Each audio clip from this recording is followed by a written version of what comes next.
Salutare desenatori! În acest video am revenit cu lecții de desen și după cum vă puteți da seama, lecția de desen de acest video este sprânceana. Bine, înainte să începem video, aș vrea să-mi cer scuze pentru că am uitat să postez sâmbăta trecută. S-a întâmplat să uit pentru că cu toții mai uităm, așa că ca să-mi cer scuze, voi posta 2 videoclipuri săptămâna aceasta. Acest video cu lecții de desen și un alt video care momentan nu vă spun ce este. Bine, dar înainte să începem, vreau să știți că aveți linkul de la Instagramul meu în descriere, unde veți putea trimite desenele voastre.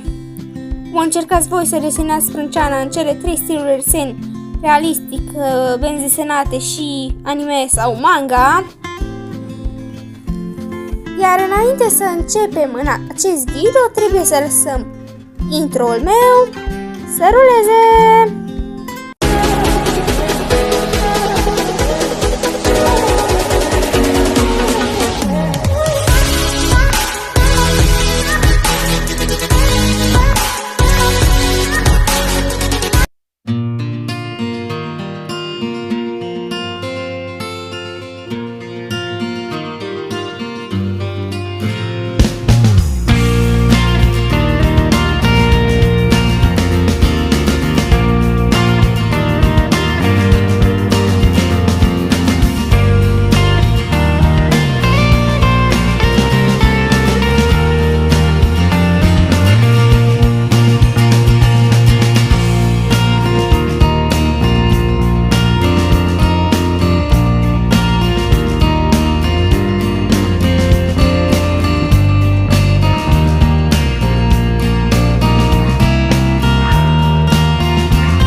bine desenatul, sper că v-a plăcut.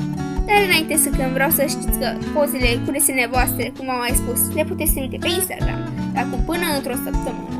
Dar dacă nu aveți timp până într-o săptămână, le puteți trimite și mai târziu și, cum am spus, fac un video care să-l continue pe acela în care vă prezint desenele.